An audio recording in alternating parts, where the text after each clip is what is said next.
Thank you very much. Our next speaker, where is he? There he is in the back. Is sort of a force of nature.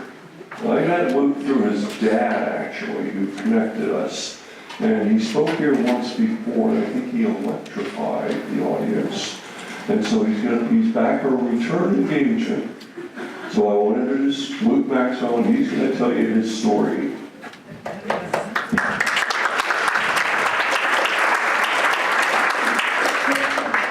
So today we've heard a lot of the great, clinical side of it, because it's important to understand the science behind it. It's important to understand what's going on inside of here, because we can't see it for ourselves. But that's not what I'm here to do for you today. I'm here to bring it back down to the human side. Because I'm not a doctor, I'm not a therapist, I'm 22 years old, I haven't even completed college yet. But the thing is that I don't have maybe that clinical experience. But I do have experience on the other side of this. Literally the other side of that therapist's chair. We all have decisions to make throughout our lives. We have big ones, we have small ones. And at 16 years old, you probably would not look at me, even today. I mean, if I was sitting there, you probably didn't notice anything really extraordinary about me. I look pretty, pretty average. You just see me like, oh, just another person, right? But at 16 years old, I had a decision to make. And for years, I've been making that same decision. Not a decision about what to wear or what to do with my life or, what degree or, should I hang out with this person? But the decision was life and death. And for years, I had tried to choose life. I tried. I've tried to walk down that path, but I fell and went right back to that decision, to that crossroads.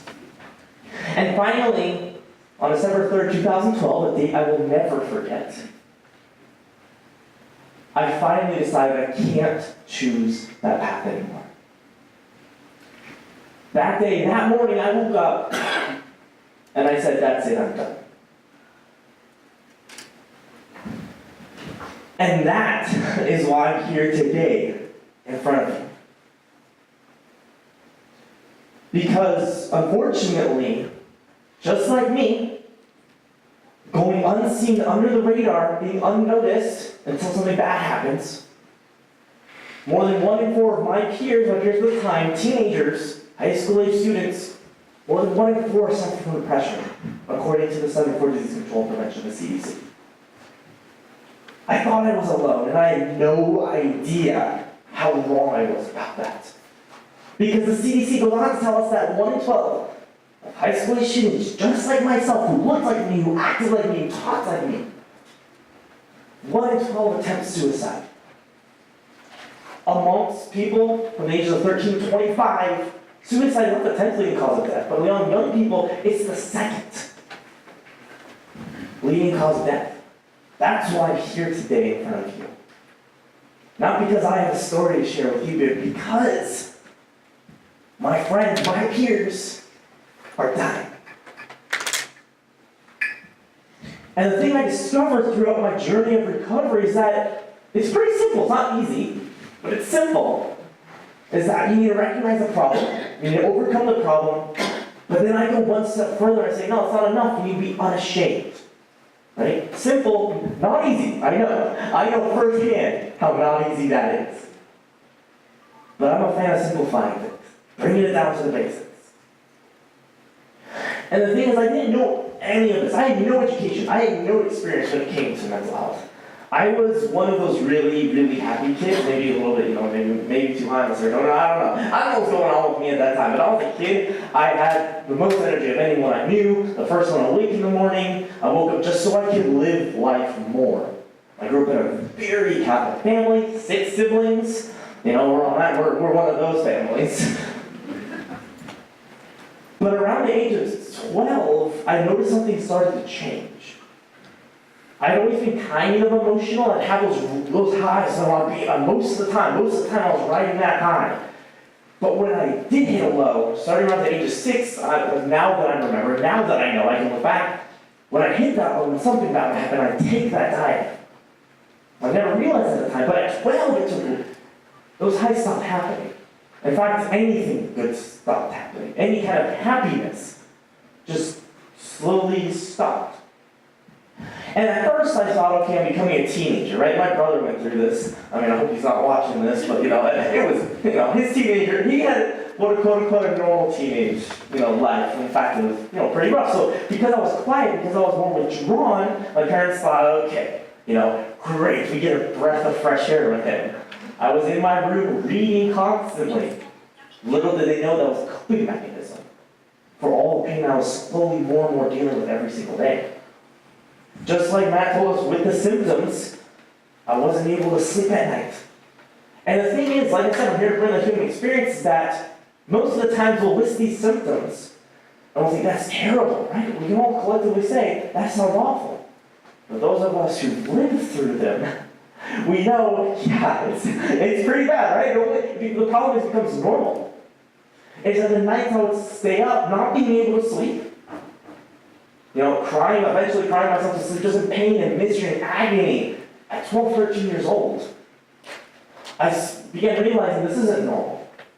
The problem is, not that I didn't say, oh, this isn't normal, I should talk to somebody.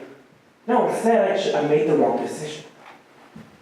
That it was a vital crossroads I had. Not the life and death, we didn't get there yet. But at the crossroads of talk to someone, not talk to someone, keep it silent. And I decided to keep it silent. Because the problem is that I believed to be true. My warped sense of reality told me, nobody cares. Nobody can help you. This is who you are. This is who you'll be forever.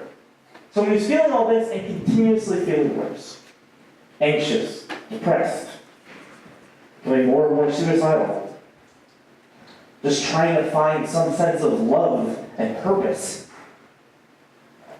But on top of that, I believe even if they could help me, they wouldn't want to. Nobody would want to. And this was my reality. This is what I believed to be true. Just as real as I'm standing up here in front of you. This is the problem. This is, especially when we're talking about young people who don't have experience, who don't know anything, who are experiencing so much more than just this. All the stresses that are going on in today's world. It's even more than I was, 6 years ago. Is I didn't know what was going on. I never had any kind of education. I was never told there's this thing called depression. I thought, oh, mental illness? Yeah. Those are the people in the shows that I watched that are locked up in a straitjacket and tied inside. Or that homeless person on the side of the road muttering to themselves, that you stay away from because they're quote-unquote crazy. Right? And dangerous, right? That's what I was told. Little did I know, I was quote-unquote, medically crazy. And I did it, now I was like, okay, yes, now I know I am mentally ill. I have a mental illness. I have a disease, I am not the disease. But the spiral continued. And finally, after 4 years of just consistently going downhill, 4 years of every day wishing I wouldn't wake up, wishing I could just stay in bed alone, away from everybody, trying to find some way to numb the pain, to get away from it. Finally, after 4 years, I said no. And that's what took me to that day, December 3rd, 2012, a day I'll never forget. And on that day, it was a normal day. I wrote an entire essay that morning. Gave no signs, nothing was out of place. Because none of us knew. None of us knew what to look for. None of us knew the signs. My chore was to clean out our big 12-seater van. We had seven of us, 7 siblings. 12-seater, bright green, dents all over it. It was very recognizable. It was like, oh, that's the Maxwell van. And when I was going out to clean said van, I asked my mom, I said, hey, can I have the keys so I could listen to the radio? Nothing unusual, nothing abnormal. But that's not what I did. Is that I went out there, I was trying to get up the courage is what I thought I was trying to. And little did I know at the time, I wasn't getting a courage. I was trying to override that survival instinct, that hope, that little bit of hope that I had. I was trying to fight it. Not because I wanted to die. I think this is an important thing for any of us who have lost someone, because I know what that feels like too. Is that what I want to tell you personally? Is that I did not want to die. I wanted to be happy. I wanted to be free from the pain. And after so long of trying, I thought this was the only way. I wanted to live a happy, fulfilled life. I wanted to love my family and feel the love from them. I wanted to have a purpose, but I thought that I couldn't. Eventually, I jumped into the driver's seat, turned on the ignition, hesitantly backed out of the driveway, and was able to drive down the road. I didn't get very far. Eventually, I came to a stop sign. I barreled straight through it, halfway hoping someone would hit me. On the side as I did that, that didn't happen. I didn't know what I was going to do. My adrenaline was racing. My mind was clouded. My vision was blurry. I had no idea what I was doing, what was going to happen. All I knew is that this was my one chance. Is that after this, I had to do something that was permanent. I had to do something that was 100% sure. Because there's no way I was going to let everybody find out. And right at that moment, I saw the first thing I'd seen the entire time was a white SUV headed in the opposite direction. And that's when I saw that. In that adrenaline-fused state, I said, here is how I'm going to end my pain.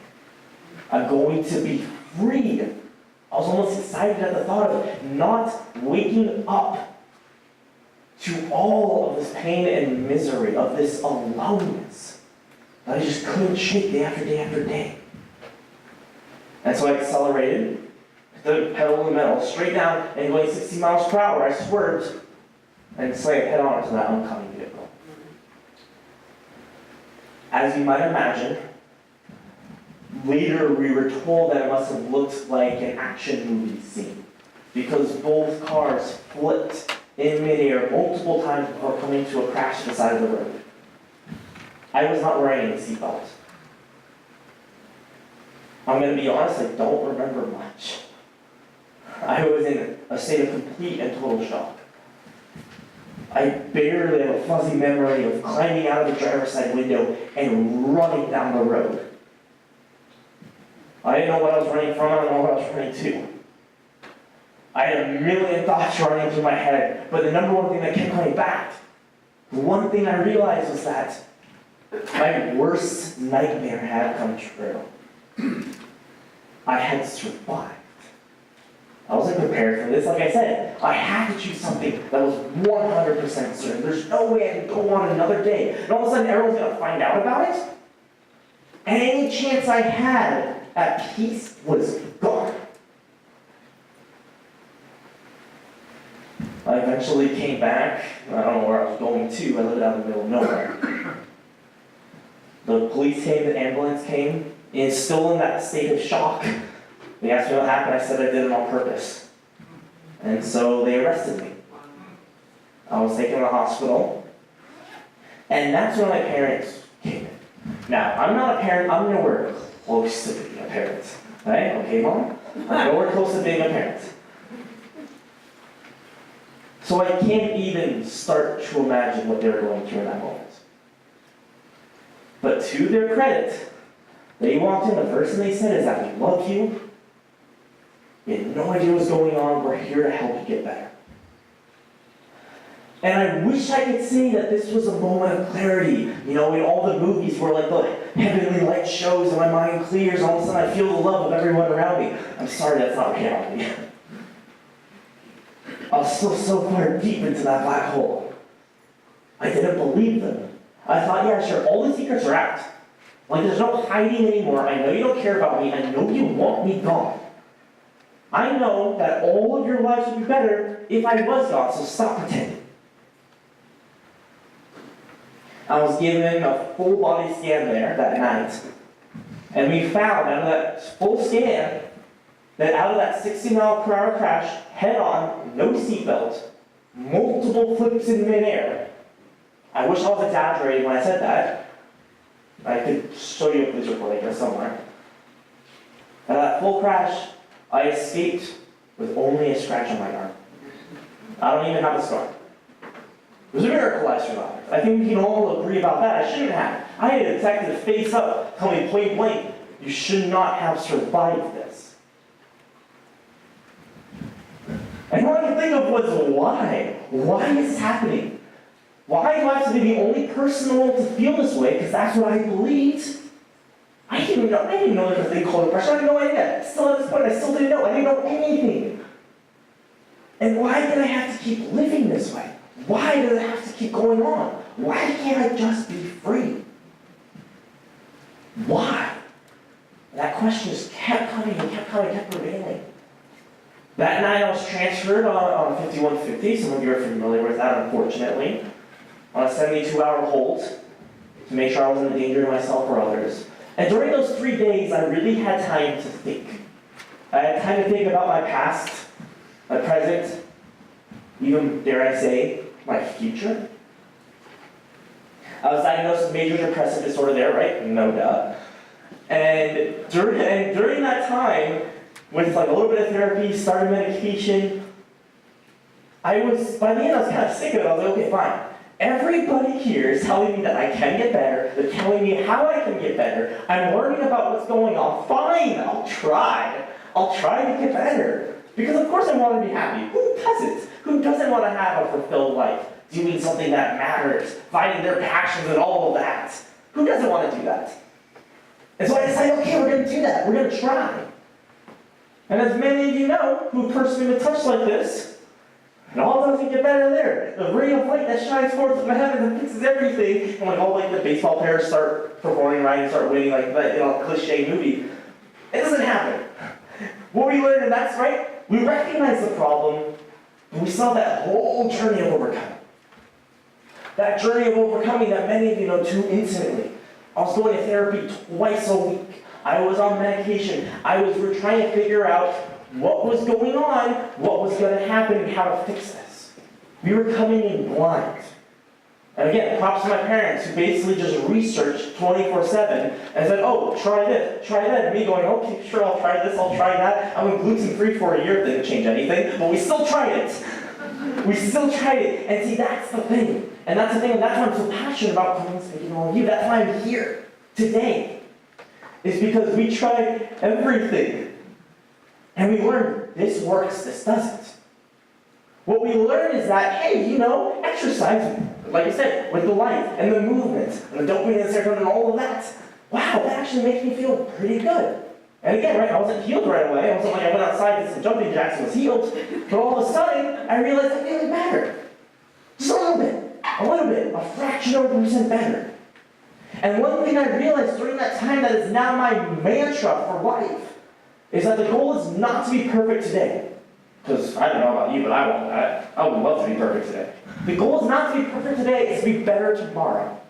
And throughout all of our journeys, all of our personal journeys, whether it's mental health, spiritual, or physical, that mantra just keeps on replaying in my life. The goal is not to be perfect today. Because guess what? I made a lot of mistakes today. I forgot to do things. I was getting my maps all wrong, right? I made a lot of mistakes today. But the goal isn't to be perfect today, is can I do better tomorrow? Am I doing better today than yesterday? And when it came to my mental health, that was a revolution. One reason why therapy is so important.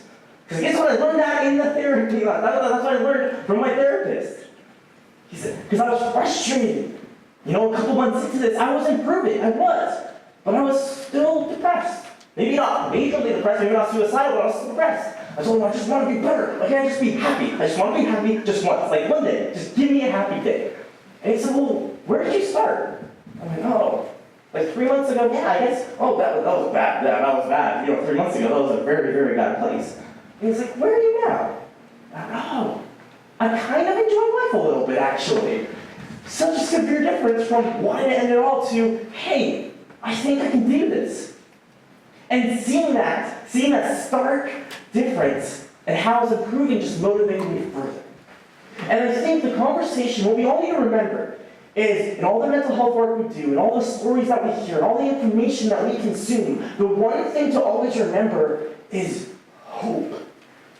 That word that too often escapes us.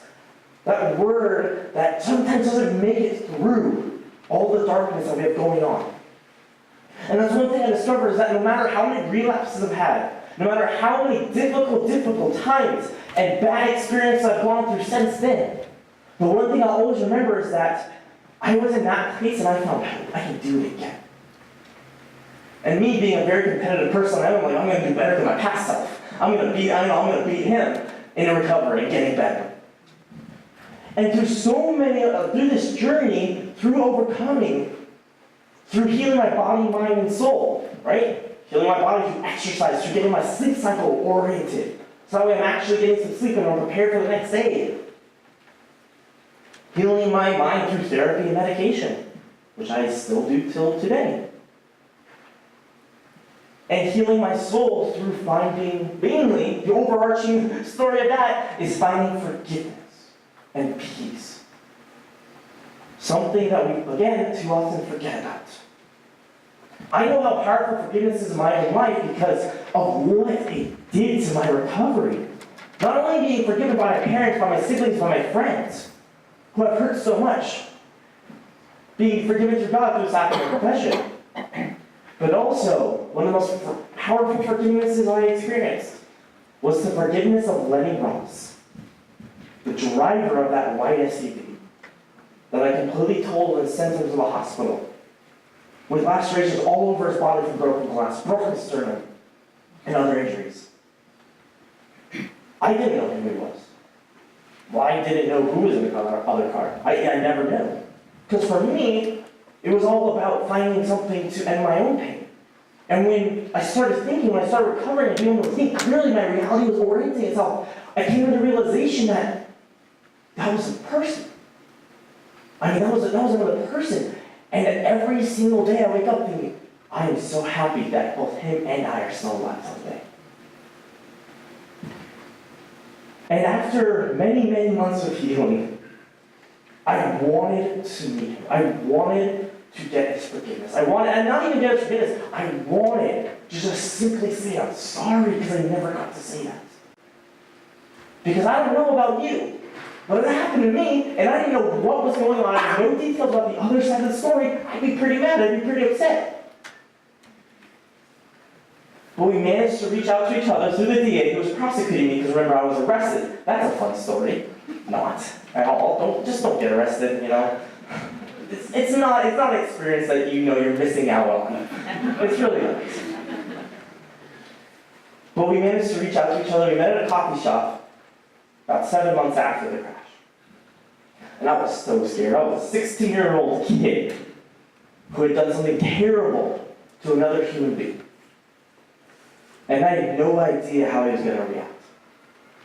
But to his credit, he walked up to me and I didn't know what to do, so I just kind of walked up to him and was like, oh, I guess I'll give him a hug, that's what you do, right? I was so terrified. I gave him a hug, and the only words that came to mind was, I'm so sorry. And he just took a step back, he looked at me and went, oh no, here it comes. But he looked at me and said, that's all I wanted to hear. And with those few words, I realized I had just been forgiven. And that wave of relief, when we talked to him afterwards for hours, my whole family was there. We learned that he's actually a Messianic Jew, and I was learning about what that was. And he was talking about how on the hospital bed that night, when he heard that I was a 16-year-old kid who hit him, when he learned that, he said, in that moment, I forgave you. And let me tell you, as someone who received that kind of forgiveness, that level of forgiveness, right? It's not going, oh, I'm sorry, oh, I forgive you, right, like we did as kids. But that level of true, real, powerful forgiveness, that was one thing that just kept propelling me forward. Because now I realized my why. I realized why that happened. I realized why I survived. Is so I could be here tonight with you. It's so I could start You Can't Be Erased 6 years ago as a 16-year-old kid who just wanted to do something, who just wanted to make a difference, who wanted to reach one person. I thought one person is going to read this little blog that I put up. One person is going to watch this terrible little video that I managed to put together with the help of my brother. One person is going to watch this and I'm going to be done. And I'm going to be done and I can go on and live my life. It's funny how our plans work out, huh? To this day, that video went semi-viral. The webpage started getting just thousands and thousands of views, and I realized, oh no, this is so much bigger than me now. Oh no, like what have I done? Then finally, the biggest change happened when I first spoke. A 17-year-old kid spoke. I was speaking to about 300 of my peers. And in that moment, that was the first time I had clarity where I saw the effect of my own eyes. I saw my peers, people my age, were coming up and talking to me about their struggles. And I saw the problem, but I also saw, what? That hope. And every single time, this is actually tonight. Tonight is my 100th talk that I've spoken to teens, parents, educators, activists like yourself. Activists like yourself have been my motivator. People ask me who motivates me, who do I look up to? I see all of you. Because otherwise, who would I be talking to? Otherwise, I'm just speaking. My voice just resounding off these walls. It's you that carry my voice. It's you that have that decision to make. It's you that are now at this crossroads. And now you decide what to do. Because I didn't stop. I realized, no, I am keep going. I'm going to take my story, I'm going to take these skills, I'm going to do whatever I want. I started a marketing firm because I want to reach more people. I want to help people tell their stories. And that happened. I'm like, cool, that works. Okay, what else can I do? And what else I do is that recently, just this month, I joined etherapyfinder.com, a wonderful new company who actually is working with the Diocese of Orange.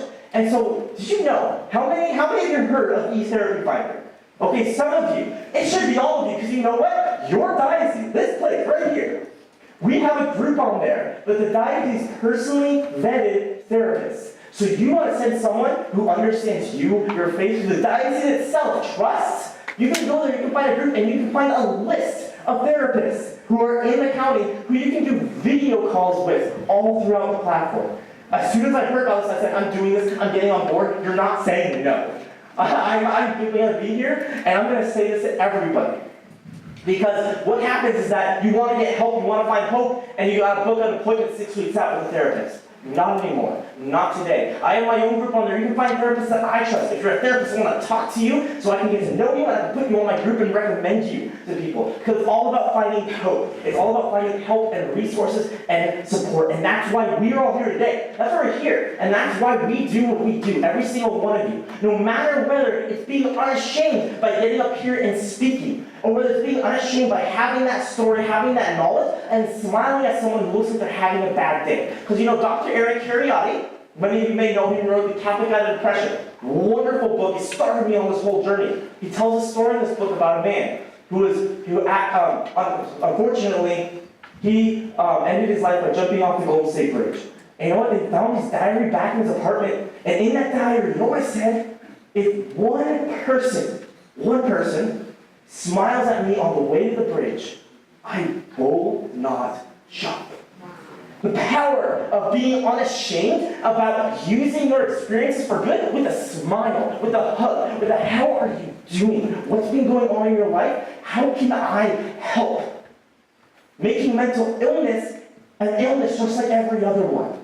If someone has diabetes or cancer, what do? We welcome them and say, what can we do for you? If someone is diagnosed with schizophrenia, do we do the same thing? How can we take our experiences, our knowledge, our skills, and how can we benefit those who are in need of us? This is not just a science. This is a human-to-human relationship that we need to cultivate. We're all in this together. We're all in here together. None of us are separate from society and culture and the people around us, whether it's in our churches or everywhere else. None of us are truly alone. And because of that, we now have a decision. And personally, I want you to turn to the people you love, to go home tonight and tell the people you love that they're amazing, that they're indelible, and that they can't be erased. Come and talk to me afterwards. I have more resources and stuff for you. Thank you so much for having me.